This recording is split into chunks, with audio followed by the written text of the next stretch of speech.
Hola Roberto, Hola Laura, ¿cómo estás? yo muy bien. ¿Tú dónde estás? Yo en este momento estoy aquí en mi casa en Río Negro, que es como el segundo piso de Medellín, una zona campestre muy linda, más o menos a 2.000 metros de altura. Como ves, hay un poco, bueno, alcanza a ver aquí en el verde. Bueno, es mi vivienda habitual, Tu refugio. mi refugio. Exactamente, mi refugio. Ujú. Bueno, déjame que te presente. Tu nombre es Roberto Arturo Restrepo Arcila, nacido en el Quindío, Colombia, antropólogo, biólogo, además escritor y conferencista. Pero tu verdadera formación se ha dado en contacto con sabedores espirituales de pueblos originarios del continente americano, con quienes has convivido por más de 40 años.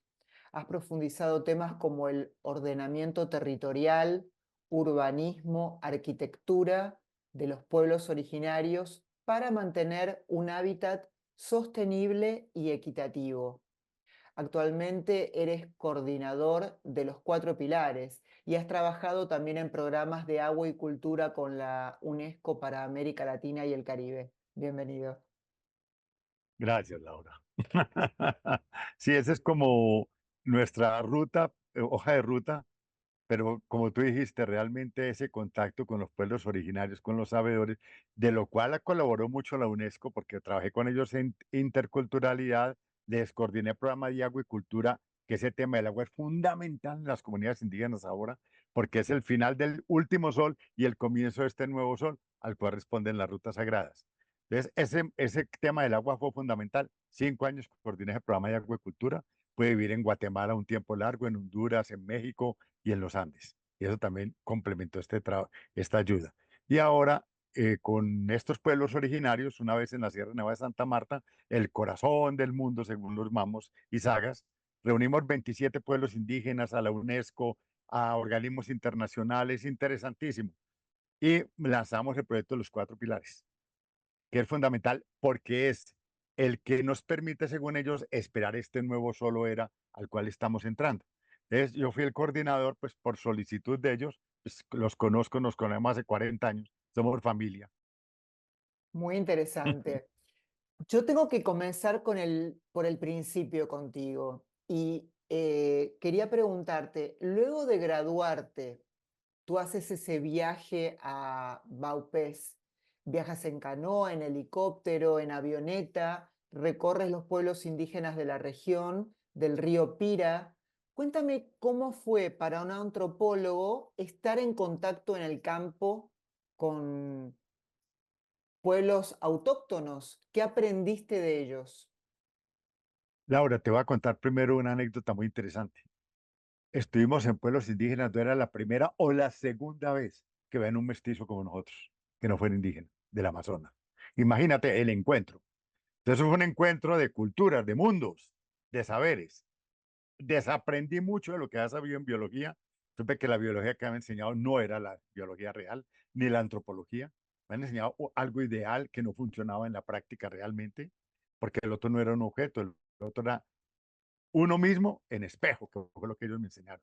Entonces, esa pretendia objetividad no funcionó ahí para nada. Tuve que desbaratar eso y empezar a convivir viajando, imagínate, desde el río Baupés, que baja por el Pirá Paraná hasta la Paporis, toda la Amazonía, lugares totalmente desconocidos, viajando casi 3 años, Laura. 3 años conviviendo, comiendo, sintiendo, transformándome en este contacto importantísimo. Entonces ahí, digamos, entronicé realmente ese conocimiento ancestral desde el corazón y en el cuerpo. Me tocó obligatoriamente. Lo que entendí después, y te lo digo sin falso orgullo, pero me emociona profundamente decirlo, ellos resolvieron que más o menos les cumplía ciertas expectativas y empezaron a formarme. Y ellos decían, formarse no es aprender, nosotros no somos guías ni maestros, le estamos enseñando a recordar, usted tiene que recordar, aprender es recordar. Nunca se me olvida cuando me pasan eso, lo estamos ayudando a que recuerde, porque usted es su propio ancestro, usted ha vivido una serie de experiencias en el cosmos mundo y usted tiene una serie de experiencias, usted es su propio ancestro, usted es su propio linaje y se une a su linaje. Ese conocimiento tiene que traerlo para hoy porque es fundamental, porque viene del antes. Usted lo trae de antes para ahora. Y de todos los pueblos que has recorrido, de todas las comunidades que has conocido, ¿qué fue lo que más te impactó? Bueno, para eso tengo un poquito de historia, pequeña. Cuando estaban saliendo la resolución de las Naciones Unidas sobre pueblos indígenas, era una reunión que tuvieron muy interesante en los Andes. De pronto estaba un indígena, yo siempre cuento esta anécdota, un indígena inuit, una indígena inuit, que son blancos transparentes, Laura, transparentes, se visten de pieles, viven en iglúes, era una lengua siberiana, con un mapuche que vive al sur, más australoide, moreno, otra visión, y ellos se miraban y dijeron, oiga, ¿y ustedes de qué pueblo indígena están hablando? Pues imagínate, somos tan distintos. Nos gastamos 5 años en ese programa de interculturalidad recorriendo para descubrir eso que me impactó profundamente. Que la visión del mundo, Laura, de todos estos pueblos es la misma. El planeamiento, ordenamiento de un iglú es el mismo de un tipi de los sios en las rocosas, o es el mismo de una casa andina, o es el mismo que una casa maya, o una casa mapuche, Laura. Es decir, de lo mismo en las ciudades prehispánicas. Es decir, la visión del mundo mágicamente, es decir, no entendemos cómo hace por lo menos 40.000 años, porque está en el arte rupestre, y ya tenemos en Colombia arte rupestre de 22.000 años, en Chiribiquete, pero hay arte rupestre más antiguo, pero hace por lo menos 22.000 años, esa visión del mundo está plasmada ahí y se mantiene a Laura. Entonces, había una visión del mundo que todos compartían, que cuando llegaban a un territorio específico hacían pensamiento, por eso los mamos de la sierra hacen pensamiento, los ailas gunaúles hacen pensamiento, los de Sanas hacen pensamiento, los quechua hacen pensamiento. Es decir, es aterrizar la ley de origen, la cosmovisión, que es una ley de origen, al territorio propiamente donde están. Y todo lo que hacen ellos es cultura. Entonces, ¿qué fue lo que realmente me impactó? Que entre la cultura, el pensamiento y la cosmovisión nunca se rompió el cordón umbilical, Laura. Por nosotros hoy podemos leer a través de la cultura la cosmovisión. Yo voy, por ejemplo, al Museo del Oro de Colombia o el Museo Nacional de Antropología de México y te digo, sin falso orgullo, porque eso aprendimos con los sabedores, te puedo leer como un códice cada una de las piezas, por lo menos hasta cierto nivel. Ellos lo hacen a un nivel más profundo. Pues yo ya te las puedo leer a cierto nivel porque nunca se rompió. Es decir, ahí está reflejada el pensamiento y la cosmovisión. O al revés. Entonces, por eso leemos los planos urbanos, la arquitectura, lo podemos leer todo porque nunca se perdió ese cordón umbilical. Nosotros como cultura hace más de 2.000 años lo perdimos. Más, yo creo que hace 4.000 años desde el neolítico. Y la llegada también de los españoles Ah, a este continente que hizo como una separación, como si fuéramos etnias o individuos de planetas diferentes. Pero tú estabas a cargo de los recursos de los grupos indígenas en esa época. ¿Y qué era lo que tú, digamos, evaluaste para poder ayudar o asistir? ¿Cuáles eran las necesidades? bueno, las necesidades básicamente era muy extraño, porque como las necesidades son cultura o pensamiento o cosmovisión, las más importantes eran de la cosmovisión, era cómo vamos a esperar esta nueva era, este nuevo sol. Yo pensé que la cosa era de agua, que la cosa era de vivienda, que la cuestión era de recursos. Cuando empezamos a meternos ahí, ellos me miraban y decían, no ha podido entender. Ellos trataban de que yo entendiera. Es que uno es muy cabecibro, Laura, y muy sesgado y muy limitado, realmente. Entonces trataron de darme a entender que lo más importante, eso era importante, pero si eso no estaba en un marco, en un contexto especial, que era precisamente este cambio de era extraordinario en que estamos, que es el final de un sol que terminó el 21 de diciembre del 2012 y comenzó ahora, en los 13 años claves calendáricos que son del 2012 al 2025, Laura, es que son los 13 años del calendario sagrado, y nos decían, ese cambio va a ser muy complejo, muy difícil, y hacia el 2024-2025, ojo que en eso estamos, va a ser especialmente complejo. ¿Por qué? Porque la naturaleza revolvió la mugre, el vaso que estaba decantado, el mugre y el agua clara, y ustedes no veían sino el agua clara. Entonces tomó ese vaso, lo revolvió para que todos ustedes miraran la mugre que se ha creado en este último sol, la mugre, todos los problemas emocionales, mentales, la falta de la crianza, es decir, cómo destruimos la crianza con naturaleza y con los otros seres humanos y con lo sagrado, cómo dañamos la crianza mutua. Y entonces dice, al ver cómo dañaron la crianza mutua, va a ser durísimo, porque toda la mugre del mundo va a salir ahora. Fíjate que esto está saliendo a la luz, como dicen de la era de Acuario también los astrólogos. Todos nos lo dijeron ellos, todo va a salir a la luz, Ucrania, Gaza, eso que nos está indicando lo que somos como seres humanos, como humanidad, todo está saliendo y va a salir mucho más, Laura. Lo básico es que nos ayude a eso, a que esa convicción de nosotros se conozca, ese principio se conozca para que la gente sepa qué está afrontando en este momento. Era más importante que todo lo demás. Exacto, exacto. Es tan claro lo que dice. No es, no sé, construir cloacas. No, no pasa por Mm, allí, no pasa por no, allí. no pasa por ahí. Eh, ¿Cuándo es que tú conoces y te inicias en el mundo del chamanismo y el manejo profundo de la naturaleza, del medio ambiente? ¿Cuándo es que te inicias y con quién? Bueno, Laura, eso es muy interesante. Lo primero que hicimos en todo ese gran descubrimiento, fíjate que te voy a contar cosas que tú lo buscas en libros de antropología hoy en día, o dicen los pueblos, y no los encuentras. Uno dice, pero ¿cómo? ¿Cómo? ¿Qué nos pasó? Y fíjate, yo soy antropólogo y hice un posgrado.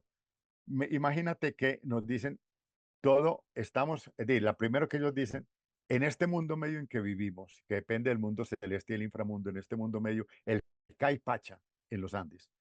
En ese mundo medio habitamos tres comunidades hermanas. Los seres humanos que ellos llaman los runas, la naturaleza que ellos llaman la salca, en lenguaje sagrado, y lo sagrado que son las huacas, que además es un palíndromo, huaca, que es lo más sagrado, el lugar sagrado por excelencia, la manifestación de lo sagrado. Entonces dijeron, ¿para qué estamos ahí?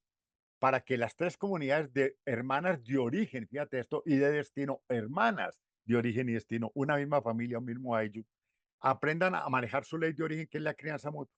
Fíjate la belleza de esto, Laura. Es de una profundidad absoluta, pero es de una simpleza total. ¿Qué fue lo que logró? Hizo todos estos logros y qué es lo que ellos quieren con el nuevo sol? La clave es la crianza mutua. Es la ley de origen para nosotros en el último sol y este nuevo sol. ¿Qué significa la crianza mutua? Dos frases sencillísimas. Entender que estamos en el mundo en una crianza. Seres humanos, naturaleza y deidades, estamos criando. Yo crío para ser criado. No soy el dueño de nada, no soy la punta de lanza, no es la imagen de Dios solamente y lo demás es naturaleza y lo sagrado por ahí tirado. No, somos la misma comunidad en el mundo de la forma, tres comunidades semejantes. ¿Qué estamos criando? Yo crío para ser criado. Pero la segunda frase, que es bellísima, es la estética y la ética de todo este proceso.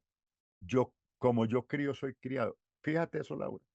Yo crío para ser criado y como crío soy criado. Mira la simpleza profunda. Si yo quiero que el agua, si yo crío el agua con amor, la dejo fluir, la abrazo, la crío con limpieza, con ternura, el agua me cría igual. El agua llega a mí limpia, tierna, amorosa.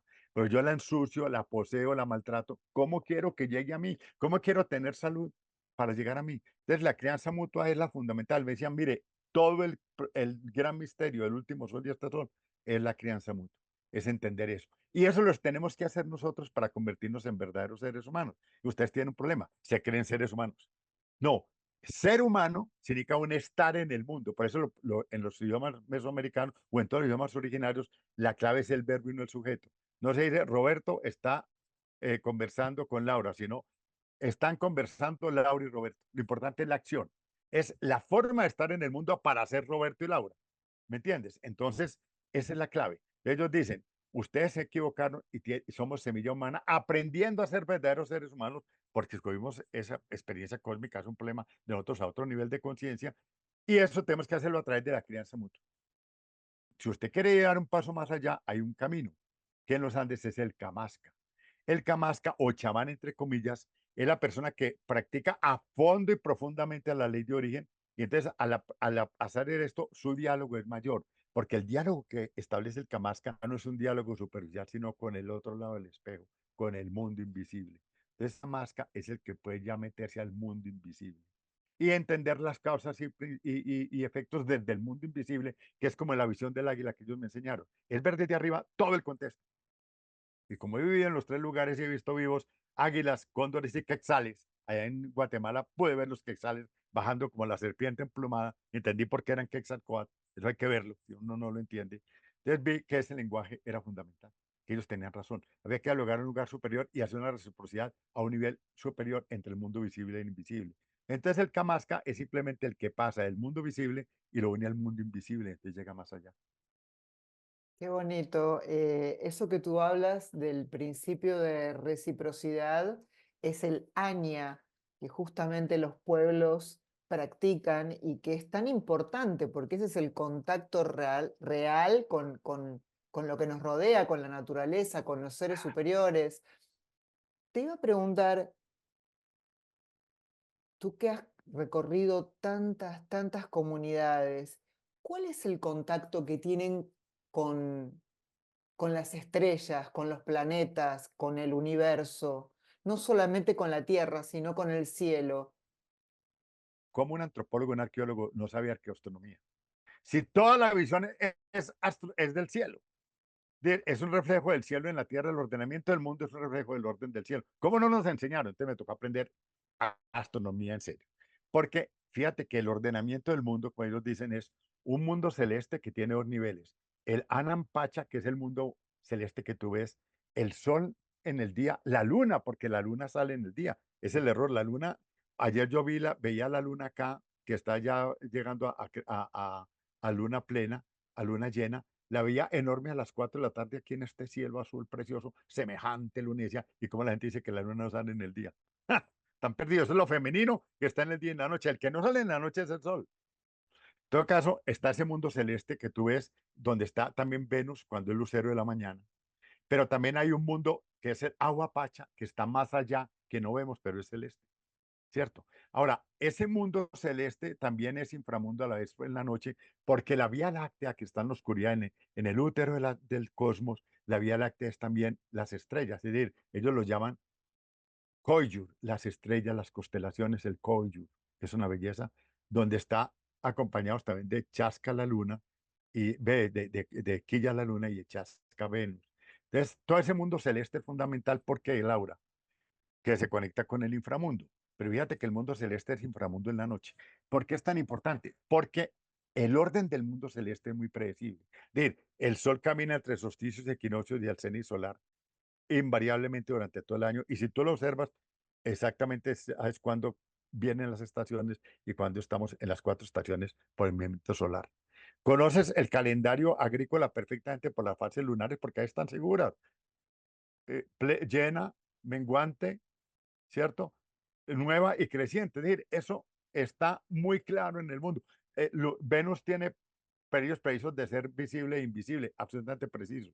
Las Pléyades, el gran línea preciosa de toda América, que es Sirio Orión las Pléyades, que es una línea recta que va caminando en el cielo, formando las dos diagonales que forman la Vía Láctea, que son preciosas. Esas estrellas tienen una participación exacta en apariciones en el cielo. Entonces, como el orden de la Tierra es impredecible, ¿cómo ajustar vos este orden impredecible para saber cuándo sembrar, cuándo hacer los rituales, cuándo criarte, cuándo dialogar, reciprocar, hacer todo eso? Pues siguiendo el orden del cielo. Entonces, si tú bajas el orden del cielo a la Tierra, tienes una orientación precisa de cómo es el orden en la Tierra. Es que eso es clarísimo y funciona perfecto. Entonces, por eso esa relación es tan importante. Mm. Clarísimo. Tú hablas acerca de otorgar un sentido diferente al pasado a partir de una nueva comprensión en el presente. Y yo quería volver al tema de los españoles, porque te he escuchado decir que cuando llegaron los españoles y se encontraron con los pueblos originarios, ellos estaban 300 años adelantados y esta gente pensaba todo lo contrario, que las prácticas que realizaban eran prácticamente de barbarie. ¿Podrías hablar un poquito acerca de eso? Porque eso es muy importante para quitar ese estigma. Laura, por el comienzo, cuando los españoles llegan acá, en el siglo XV y XVI, Europa, ¿cómo está? Ha pasado 3 grandes plagas por una pésima salud pública. Es decir, no hay peor en Europa en el momento que la salud pública. El rey Carlos V, el rey Carlos V, el gran emperador, yo estuve en el Escorial y visité el cuarto del Escorial, donde su majestad hacía sus deposiciones y orines en un cuarto que tenían que lavar y barrer y echarlo afuera, porque no había siquiera sanitarios del Escorial. Y aquí todos los grandes lugares de América tenían todo el servicio sanitario completo. Lo hemos visto en Tenochtitlan, en Tiwanaku, en Teotihuacán, en Mitra, donde tú quieras. Es impresionante. Por eso nosotros en Naciones Unidas decíamos que los americanos le llevaban 300 años a Europa en el momento en el siglo XVI en salud pública, solamente en salud pública. En urbanismo, Acuérdate que la gran urbe de América, de Europa era Roma. En el año 450 de nuestra era 500, Roma llega a su máxima extensión con las murallas Aurelias. Pero primero, solamente te da una cloaca máxima que ocupaba el 40% del agua servida de la ciudad. El otro 60% se tiraba a las calles, que eso es famoso, las batinillas. Por eso las pestes romanas tan grandes, ¿cierto? Creo que hasta por eso fue que quemaron Roma, porque no se aguantaban en el hedor. Así fuera una ciudad muy bella, haya estado. Pero Teotihuacán, en el momento, la urbe mesoamericana que estaba con Roma, ¿cierto? Teotihuacán era, según el Mapping Project que lo hicieron los franceses para completar, era el doble de extensión urbana que la Roma imperial, Laura, el doble de extensión urbana. Menos habitantes porque no era la urbe aglomerada, sino una urbe de conocimiento, de crianza. Entonces, las ciudades son distintas porque era un sitio de crianza. Pero ¿qué tenía? Hemos hecho el trabajo, yo estuve allá con Matos Montezuma y con los Eduardo Corona, con los investigadores a fondo allá, y lo que se sabe es que Teotihuacán tenía 100% acueducto alcantarillado, Laura. 100% acueducto alcantarillado, aguas servidas sacadas a lagunas de oxidación que en América se vino a oscurecer en el siglo XX, en nuestra civilización, Laura. Y limpiaban las aguas y llegaban las aguas limpias, era un modelo de urbanismo extraordinario, una ciudad de conocimiento. Cuando hicimos aquí un hábitat en el 2019, que yo participé ahí, la reunión internacional del hábitat aquí en Medellín, mi ponencia fue muy bonita por decir, ustedes hablan de ciudades de conocimiento, de ciudades de desarrollar la parte humana al máximo, de conectarse con la naturaleza, y eso en América era la constante.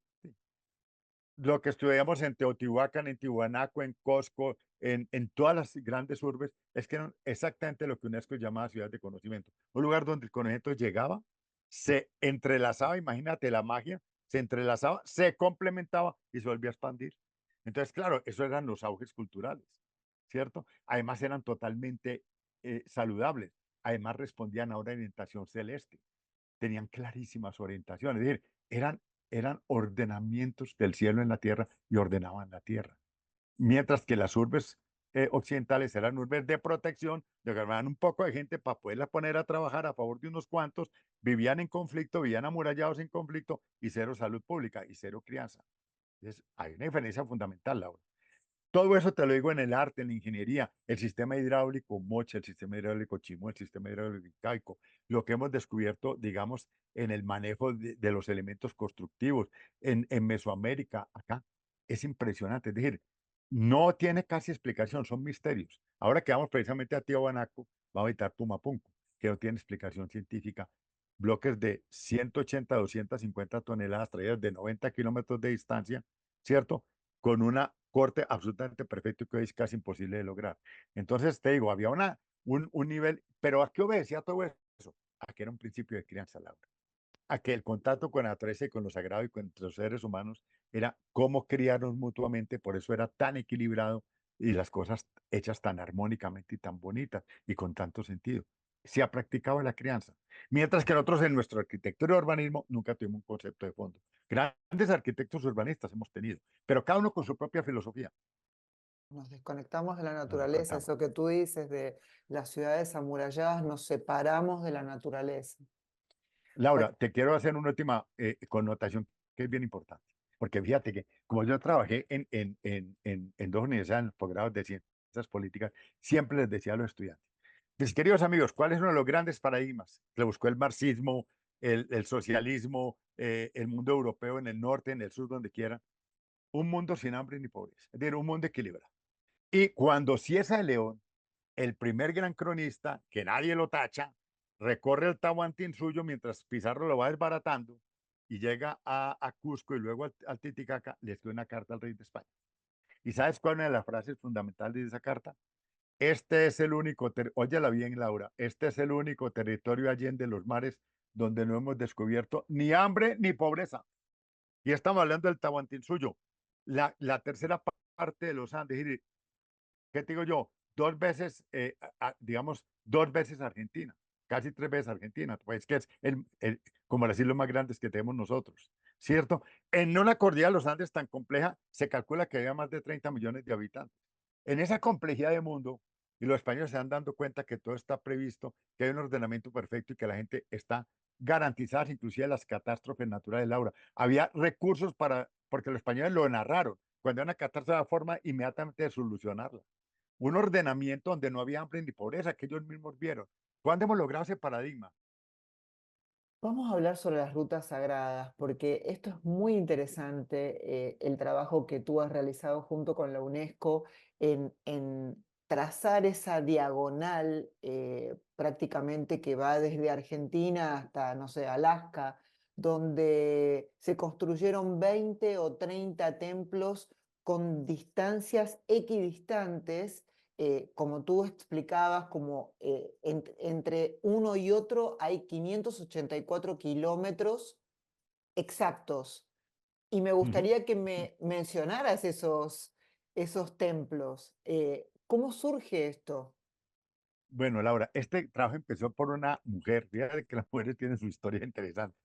María Scholz, que es una matemática alemana boliviana, que empezó a ver los mapas, lo que no hemos visto antropólogo ni arqueólogo, nunca una matemática, oiga, pero aquí hay algo muy extraño, porque cuando veo un mapa real, digamos, en escala, la visión del águila, y ahora yo creo que vamos a terminar hablando que es la visión del águila. Ella sí tiene la visión del águila y dijo, oiga, pero en contexto, yo veo que estos lugares están como, primero, alineados, y segundo, como a distancias exactas. Y empieza a corregir el mapa y utiliza mapas con la curvatura del planeta, eh, eh, eh, eh, digamos, ya solucionada. Es decir, teniendo en cuenta la curvatura del planeta que se los entregó la NASA en esa época.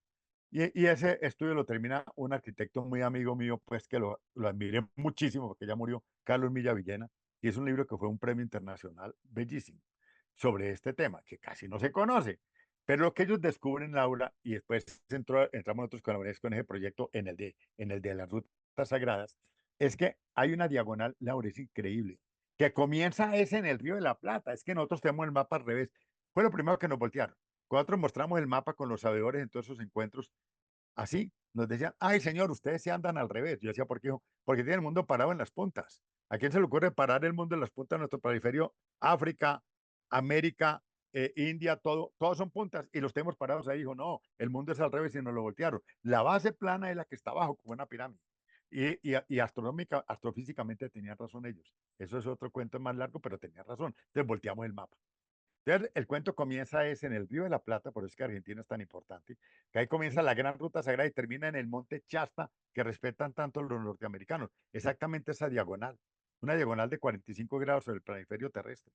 Y lo que descubrimos es que eso se organizó a través de unas rutas claves que llaman las rutas sagradas, Laura, que tienen que ver con esa diagonal donde, como, cuando se ordenó el mundo, es que imagínate desordenar un continente, Laura, completo durante más de 2000 años. Porque digamos, entre Tiwanaku en sus comienzos, ¿cierto? A comienzos de nuestra era, y Cusco, digamos que son 1500 años después, Oruro 1500 años después. Hay 1500 años de diferencia, pero entre Tiwanaku y Cusco y entre Tiwanaku y Oruro hay la misma distancia, Laura, los 584 kilómetros. Es decir, ¿cómo lograron planificar durante más de 2000 años un continente para que en una gran ruta sagrada los lugares claves estuvieran a distancias, no solamente en una diagonal perfecta o en diagonales subsidiarias que son fundamentales, ya estudiamos, porque es a través de la chacana, en la gran geometría de la chacana de cruz escalonada y sus diagonales, ordenaron el territorio completo, Laura, como los norteamericanos, los mesoamericanos, nosotros los del área intermedia, los andinos amazónicos, estábamos de acuerdo para planificar un continente durante 2000 años en una ruta sagrada. ¿Para qué? Para lograr que el orden terrestre nos acogiera y nos abrazara en la tierra. Entonces las rutas sagradas caminar las rutas sagradas es caminar una ruta que es como los puntos claves del cuerpo. Laura, es como exactamente el mapa de los chakras. Es muy semejante. Ellos decían eso cuando les mostramos lo de los chakras. Eso es, señor. Tenemos puntos claves que son esos que están marcados ahí, que son ciudades prehispánicas, templos, todo, que hay que estar activando como los chakras, Laura, que necesitan estarse activando y equilibrando y armonizando.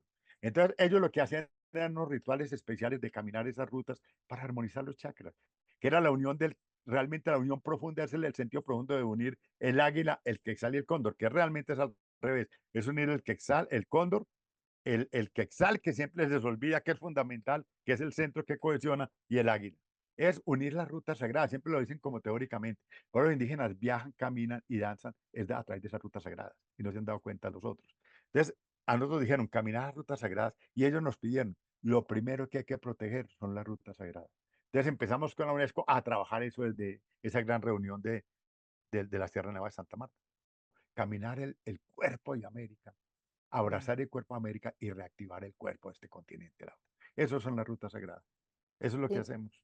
qué interesante. Y tú viajas 2 veces al año. Tú viajas en mayo, que haces la ruta mesoamericana, digamos, viajas por Mesoamérica, y viajas en septiembre, que es ahora, por la ruta andina. ¿Puedes contarnos También. brevemente de qué se trata esta ruta que vas a transitar y con quiénes vas a estar?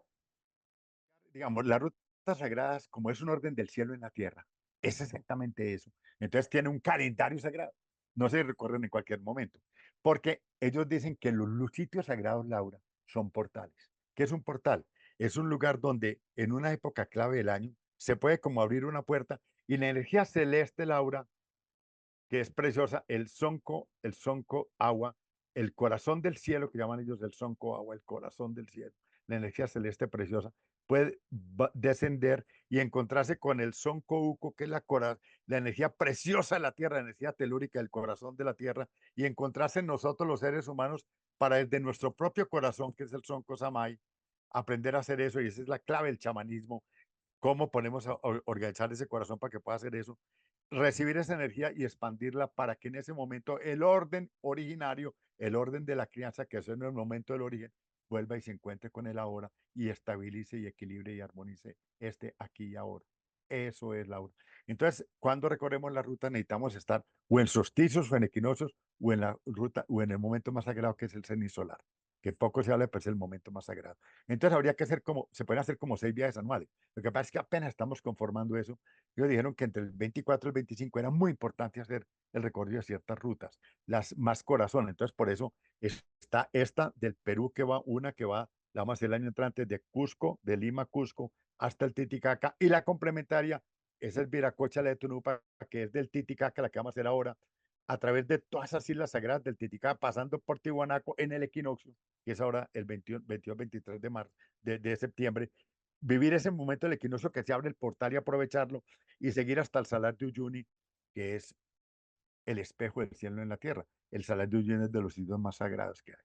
Entonces, hacer ese camino hasta el Salar de Uyuni va a ser la ruta y ahora de septiembre. Pero el año entrante queremos hacer la complementaria y esta nuevamente, es decir, hacer la ruta completa entre Lima y Uyuni, que luego seguiría hasta el Río de la Plata. Pero eso apenas la estamos conformando, es decir, esa nos toca todavía investigarla más porque no nos alcanzó por ahora ni el tiempo ni los fondos que disponíamos. Pudimos hacer lo que pudimos central. Y la otra mesoamericana que ya le hemos recorrido es la de Quetzalcóatl, Cuculcán, Cucumat, que son preciosas, Laura. La de Quetzalcóatl es la meseta central de México. La de Cuculcán es la que acabamos de hacer ahora el equinoccio pasado, en marzo, que recorrimos todo Yucatán y fuimos al Ceni Solar también, Laura, en marzo, a Yucatán, al momento del Ceni Solar en Chichen Itza, cuando se abrió el portal. Entonces la hicimos allá, porque la de Cuculcán y la de Cucumas es en Guatemala, que también hemos hecho ya. Entonces estamos recorriendo esas rutas conscientemente, que son además los paisajes más lindos que puedas ver, Laura, inimaginables, el contacto con las comunidades indígenas y los sabedores, que es inapreciable, los rituales verdaderos en los momentos claves del portal y la conciencia que hacemos, que vamos haciendo en el recorrido, que es un viaje prácticamente chamánico, de conciencia con las 3 mentes almas que ellos dicen, la del cuerpo, que está en el plexo solar, es la gran alma del cuerpo, con la que primero nos conectamos con el cosmos mundo, que la olvidamos, los 5 sentidos, olvidamos eso, entonces hay que recomponer el alma del cuerpo, la de la cabeza, ¿cierto? La de acá, esta se llama el Nuna Uchai, la del plexo, el Nuna Sinchi, la de la cabeza, para conectarnos desde el corazón, el Sonko Samai, que es pensar con el cuerpo del corazón, eso es lo que ellos dicen los chamanes.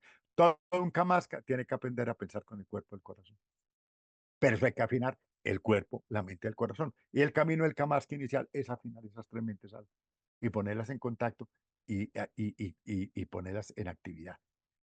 Te mando un abrazo muy grande. Es mucho lo que puedes compartir. Es demasiado profundo todo lo que compartes y te agradezco este momento que hayas tenido conmigo. Espero encontrarte en el camino ya a tu regreso. Con seguridad, para contarte además las anécdotas del viaje. que Por va a ser muy favor, interesante. por Entonces nos favor. volveremos a ver y me agrada enormemente haber estado contigo, que hubiéramos podido dialogar, me encanta. Bueno, y ya estamos reconectados. Buen viaje. Muchas gracias, Bye. Laura. Gracias. Bueno, hasta luego.